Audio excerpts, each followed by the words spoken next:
What are we doing tonight?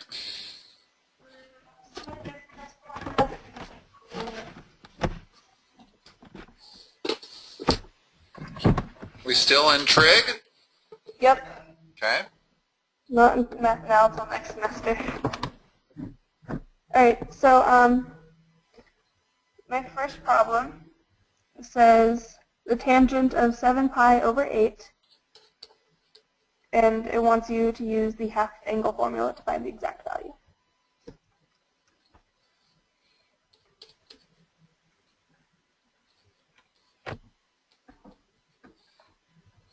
Okay. Well, what is the tangent of x over 2 equal to? Um, I think it's square root. Am I wrong? yeah, wait. Don't you have to, oh yeah, would it be 7 pi? Hold on. Let's first of all state the general formula. Oh, Tangent okay. of x over 2. So plus or minus square root, right? Uh-huh. Of I think it's 1 minus cosine A over 1 plus cosine A. And it's x. If I'm going to use x over here, then it's x there. So,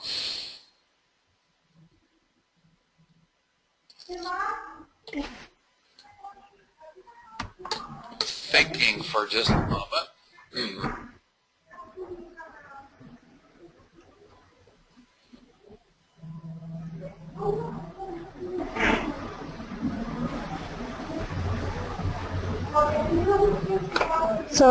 So if we let x equal 7 pi over 4, then x over 2 would be 7 pi over 8. Right? Mm-hmm. Okay. So that will be equal, if x is 7 pi over 4, then the tangent of x over 2 will be 7 pi over 8. So let's plug in. What is 1 minus the cosine of 7 pi over 4? So the cosine of 7 pi over 4? Uh-huh. Wouldn't it be 7 pi over... Oh, no, because you have to do the angle thing. So it would be That's a fourth. negative. No, Because it would be in the fourth quadrant of positive. Angle. And it's the same as what first quadrant angle? The same as pi over 4. Okay. What's cosine of pi over 4? Root 2 over 2. And what is it in the fourth quadrant? It's negative, or positive root 2 over 2. Positive. Okay, so that's the numerator.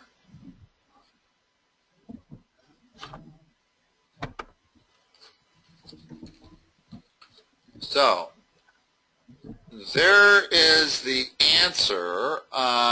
Let's do a little bit of algebra on this to figure out what this is.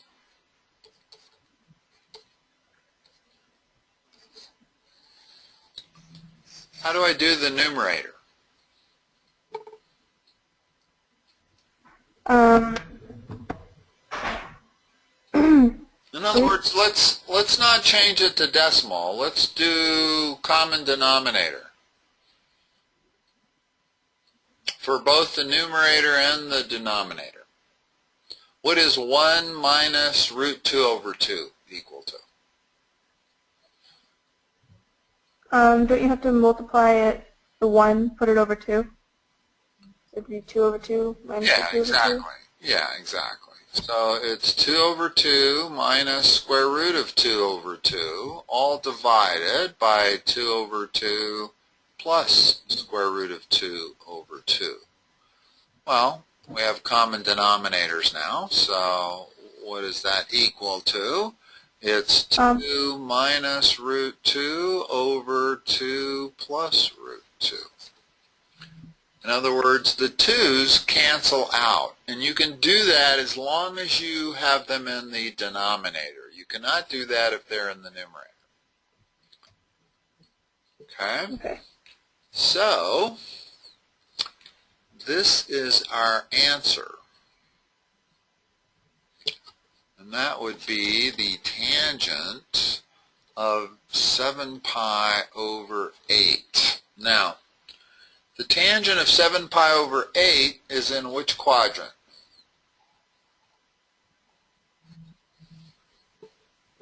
Tangent of 7. Well, 7 pi over 8 is in which quadrant? The fourth quadrant? No. Think about the quadrants. This is pi over 2. No. It would be the second quadrant. Second quadrant. Exactly. Second quadrant. What's tangent in the second quadrant? All students take calculus. Yeah, so it would be negative. So it's not plus or minus, it's minus. Yeah. And that would be your answer, is minus the square root. And if you want to make the answer precise,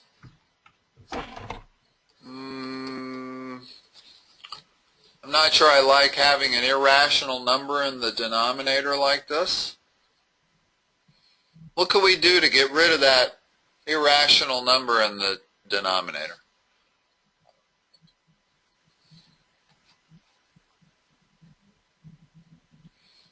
But if we multiply it by the conjugate, in other words, it behaves very much like imaginary numbers.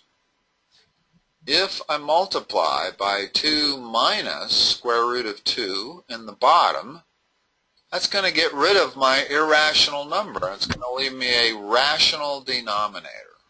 Of course, I have to multiply this also.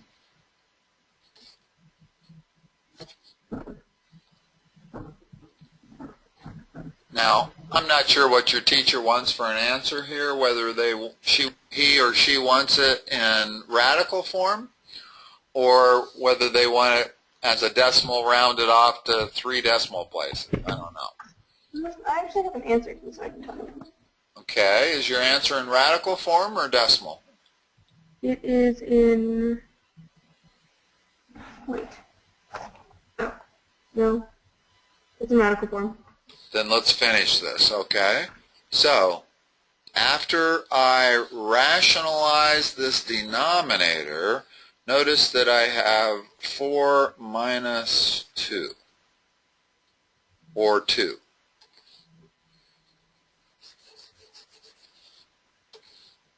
In other words, when I multiply that times that, I get 2. Yeah. Okay? And in the numerator, I get 4 minus 4 root 2 plus 2. Or 6 minus 4 root 2. And I can actually simplify this into 3 minus 2 root 2.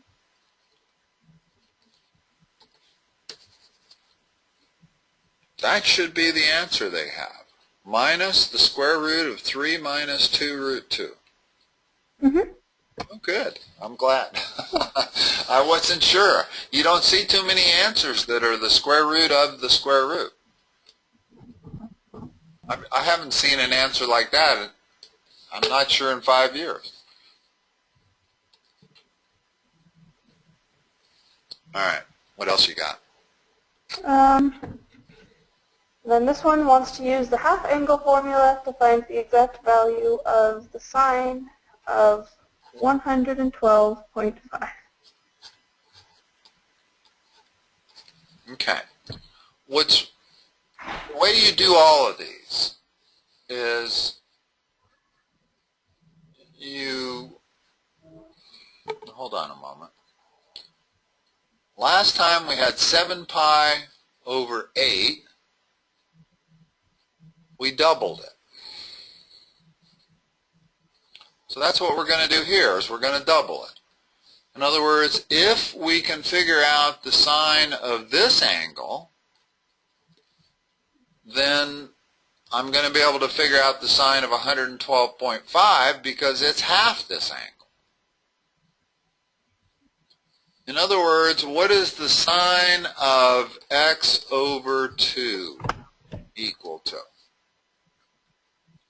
What's the general form? What's the general formula? Oh, okay. Well, plus or minus the square root of 1 plus 1 minus cosine x. Sorry. Over 2, right? Yeah. Okay. So, in other words, what's x going to be?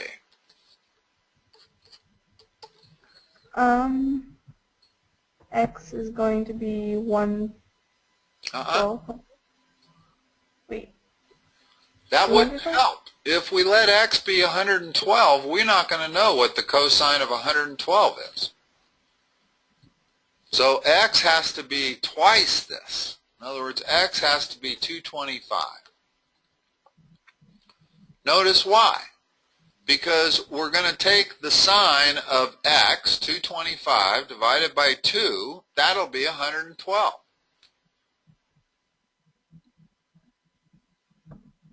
What? Okay. If x is 225, yeah, and we take the sine of x over 2, yes, this would equal 112.5. Yes. And we can solve it by plugging in x over here because we know what the cosine of 2.5 is. Oh, so then x is going to be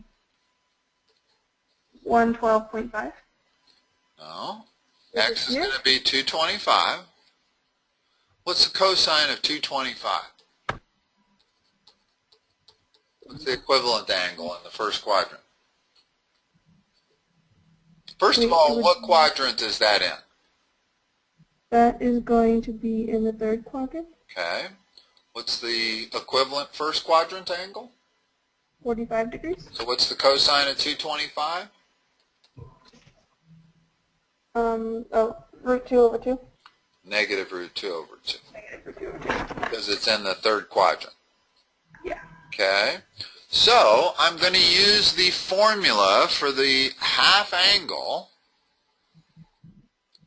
because I know what the cosine of twice that angle is. In other words, in place of cosine x, I know x is 225. So we're taking the sine of 225 divided by 2, which is 112.5. So if I use this formula inside my rectangle here, I will end up with the sine of 112.5. Well, you said the cosine of 225 is negative root 2 over 2. So, you with me? Mm-hmm. Okay. And again, we don't want to convert to decimal because we want to preserve accuracy. So in the top, my common denominator is 2, becomes a plus. Tell me if I lose you.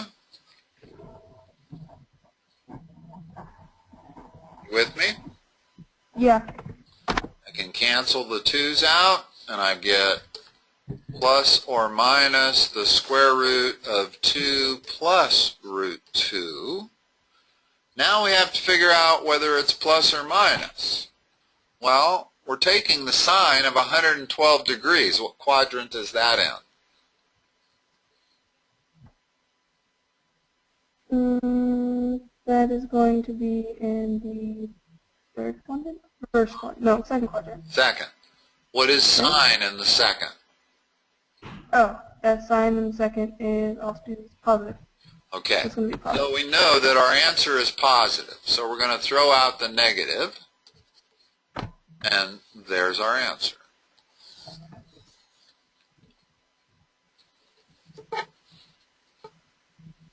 That is the sine of 112 degrees, or 112.5 degrees. In other words, the beauty of the half-angle formula is that it allows us to take angles that we have no idea how to do that without a calculator. But because we know what the cosine of twice that angle is, in other words, we know what the cosine of 225 is, and I can make the sine of 225 divided by 2 very easily. And that's the sine of 112.5. Do you have another one? Let's try to do one more. I sense a little confusion on your part. Yeah. Okay, let's do one more. Okay. I'm trying to see if I don't think I have any on my homework, but I have in the book. And I can make one up if you don't have one.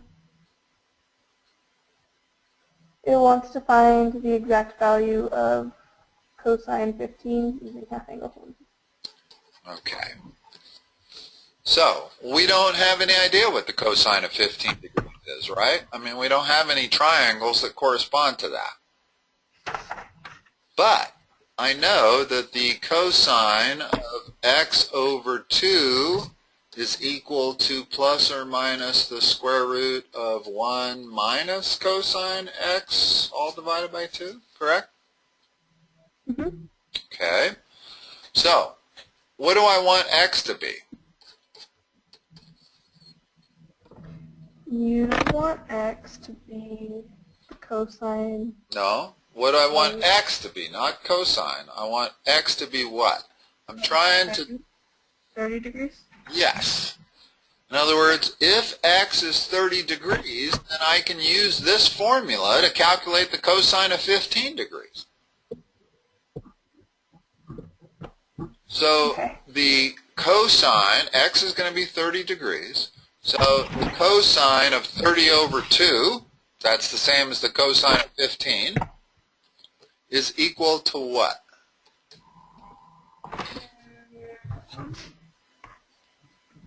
It's equal to plus or minus the square root of 1 minus pi, or root 3 over 2? Yes.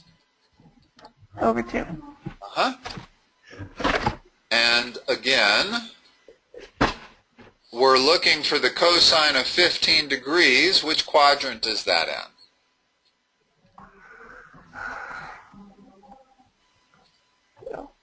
Of 15 degrees? Uh-huh. That's in the first quadrant. So okay, so it's not going to be plus or minus, it's going to be just plus.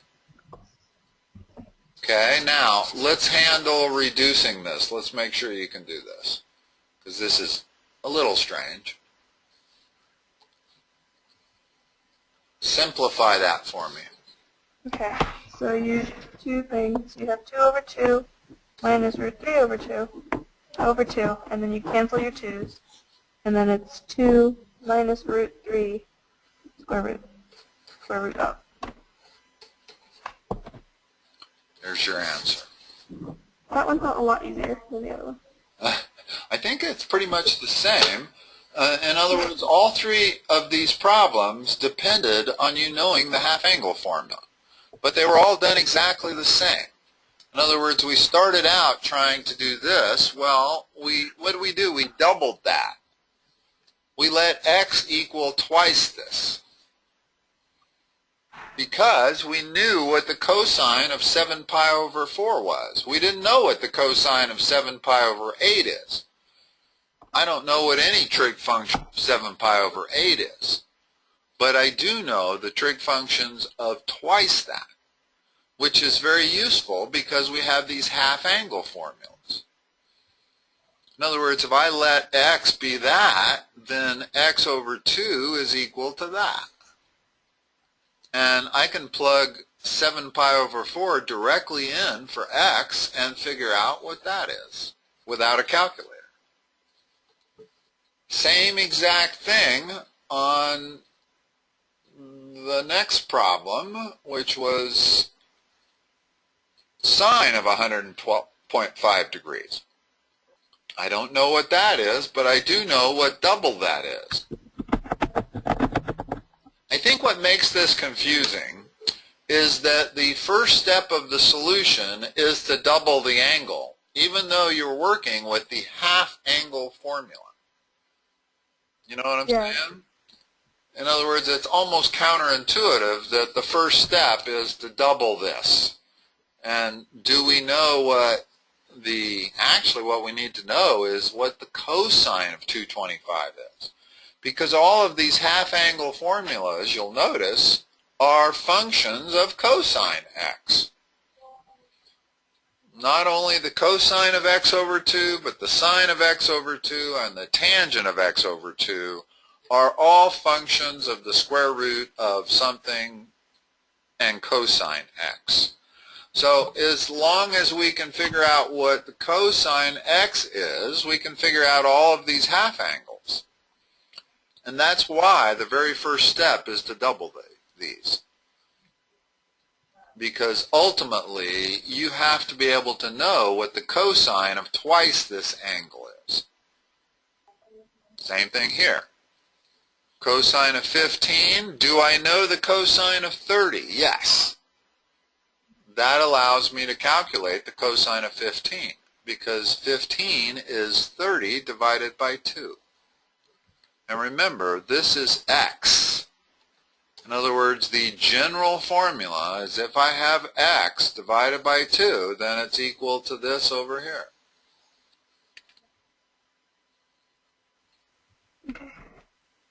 Okay. Yeah. And then you got to go back to the first one when you're finding if it's plus or negative, or positive. Well, you have, yes, absolutely, always. In other words, it doesn't matter what any of these double angles, which quadrant they're in. It matters for this. In other words, if that one where we had 112.5 degrees, well, when we doubled x, we got 225, which put it in the third quadrant. So to figure out what cosine of x was, I had to go to the third quadrant. But then, to figure out whether I use plus or minus in front, I have to go to the quadrant of the angle we're talking about, which is 15 degrees. I mean, this isn't a good example because we're in the first quadrant regardless. But when we did 112, it really mattered. In other words, this is second quadrant, but x is actually third quadrant. So you have to use third quadrant to figure out what cosine of x is, but then you have to use the second quadrant to figure out whether we're going to use the plus or the minus. And that's the tricky part right there. You have to be in the quadrant that you're supposed to be in. And this step right here where you figure out what x is, that's probably a key step. Always make sure when you're doing these problems that you define x. And as long as they say use the half-angle formula, then x is always going to be twice the angle that they're trying to get you to figure out. You know what I'm saying? Yeah. In other words, I can do all of these problems. I can do sine of 67.5 degrees. Why? Well, because I happen to know the trig functions of 135 degrees. I know what the cosine of 135 is. And the sine, cosine, or tangent of 67.5 is going to be a function of cosine of x, or actually 2x. to really confuse you.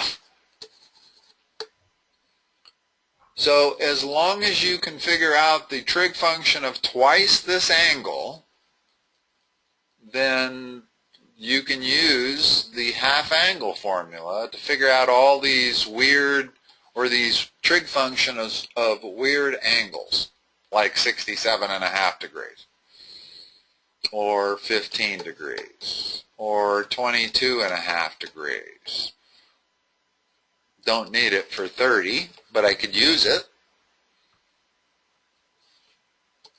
Okay. All right. Well, I hope I've cleared that up. Yeah.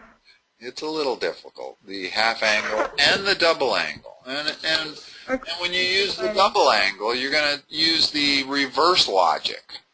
You're going to be able to find angles that are half that we wouldn't have been able to.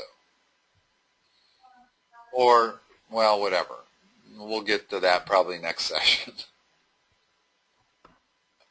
Oh, okay. All right? All right. All right, Sarah. Talk to you next Tuesday.